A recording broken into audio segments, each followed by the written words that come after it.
Hey, this is Casey. I am One Mellow Marigold. We have a gorgeous day, and I'm going to get some dahlias in the ground. Hey, folks, I'm so glad you're here. It is a rockin' gorgeous day. It's actually like the perfect day for me. It's just like a hair overcast.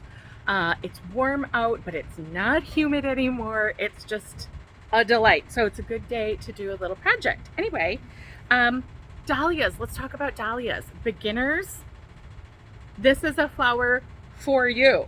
Dahlias are just gorgeous. They are a tuberous flower, which means instead of having skinny little white roots that jump into the ground, they have this. This is what it looks like. They have big, thick tubers. And you do have to put them in the ground in certain zones and then take them out in the winter. So I'm in zone 5B. If you do have a winter with frost, you are going to need to take these tubers out of the ground and store them over the season. But I'm here to tell you, it's just not that hard. Dahlias are so easy and they multiply and they multiply. So I'm going to turn the camera around and show you how I've had them stored this winter, and we'll take a look at which tubers are going to be good for planting. So these are my dahlia tubers. This is what they look like, just coming right up out of the basement. I store them in fabric pots, although I must say these dried out a little bit more than they have in years past. So going forward, I may not use the fabric pot again. I might use like a plastic container to maybe keep in a little bit more moisture. But tubers do need to come out of the ground if you live in a zone where you have a hard winter. Dahlias look like this. A couple little stems, and they have little bitty tubers. And so if you're buying this first in the package, your tubers are probably going to look more clumped up than this does. This has just been, you know, dry. It hasn't had any moisture since last fall. So that's kind of what they look like. This is a small dahlia, and she's just beautiful. She's got lovely coral and pink petals, and I have been reusing these dahlias for about 6 years now. So sometimes they don't regenerate the next following year, but when they do, they work great, and they will also put on additional tubers as they grow each year, which you can then separate to make more plants. So this one looks pretty good. You're just squeezing the tubers, and what you're feeling for is mushiness. So if a tuber is fully dry and mushy, it's probably not going to regrow in the ground very well. Here's another one. These are the stems, again, just feeling to see what's mushy, and those are all feeling pretty good. Here's another little bunch. No problem. Okay, over here we've got these big beautiful pie plate dahlias. These are two that I separated just this year. So they were conjoined, and I teased them apart, and you will see now that they do have little open areas, which could be a place for rot or bacteria to get into. I haven't had that happen to me before. I've split it like this fine and had them regrow delightfully, but I suppose there's probably an argument for letting these sort of heal up, you know, a day or two before you stick them right in the ground. But if you look at these, again, much bigger tubers than the small ones, but again, tubers are feeling nice and firm. Now, these,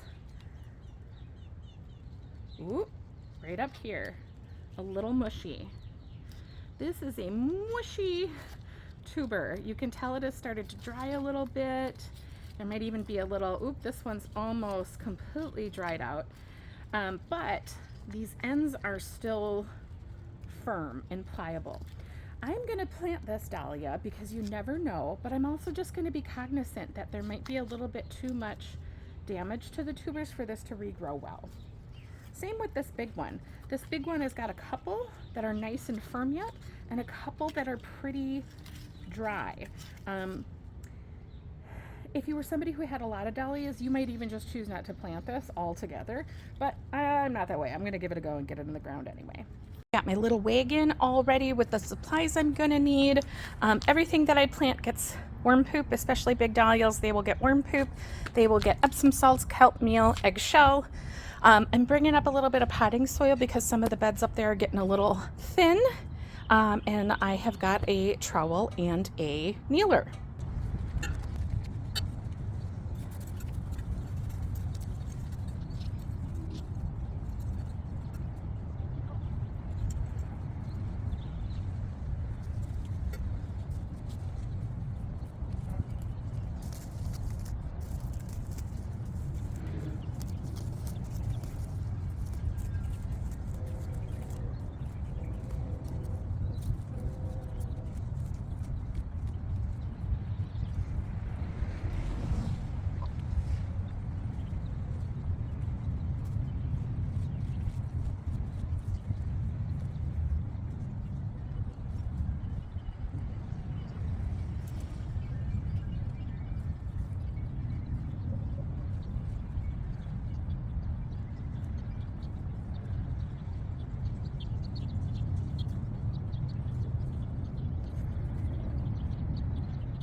I've now gotten the weeds out of the soil, and I have laid out the tubers that I'm going to use.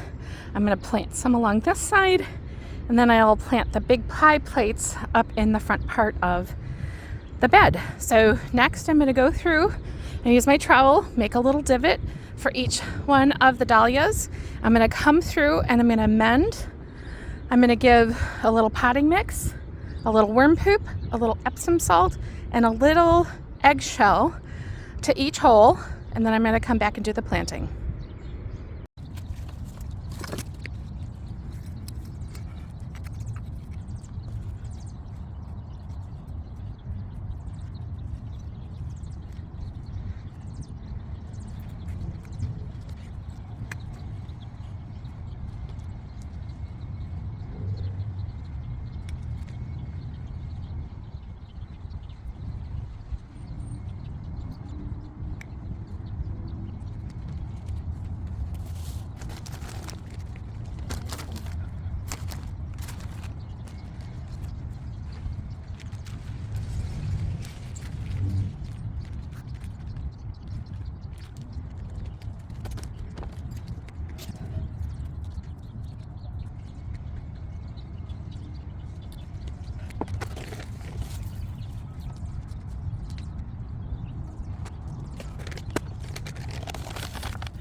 Okay, time to plant. This is absolutely the easiest part. This is absolutely the easiest part. Here's as hard as it goes.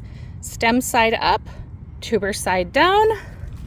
We're gonna just sort of gently nestle into the ground, and we're gonna push the dirt back in around. We're gonna be kind of gentle because we don't want to break off any of the tubers. And I like to leave the stem just sticking out maybe 1/4 of an inch, 1/2 an inch or so. Pat down the dirt. Done. Ready to go. Do that for all of them and we'll be all set.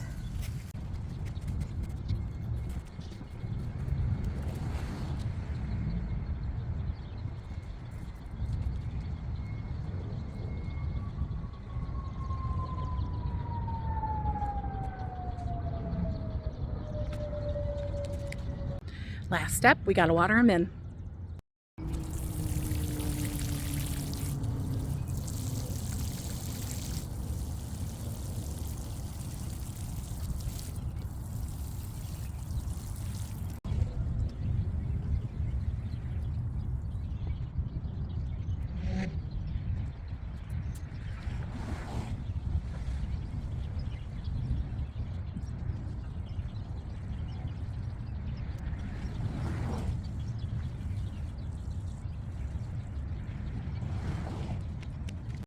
There you go. I love it when another garden project is finished. Dahlias are in the ground. They're gonna just do what dahlias do. They're gonna grow beautiful and big and healthy, and they're gonna have blooms that are gonna last all summer. They're just gorgeous. They come in a million different varieties and colors, so you can find whatever's gonna match your house, your yard, your garden, other flowers that you already have in the beds, what have you. And those big, beautiful blooms are gonna make lovely resting places for your bees and your butterflies. So, hope this was helpful. I love you guys, and I'll talk to you soon, okay? Happy growing.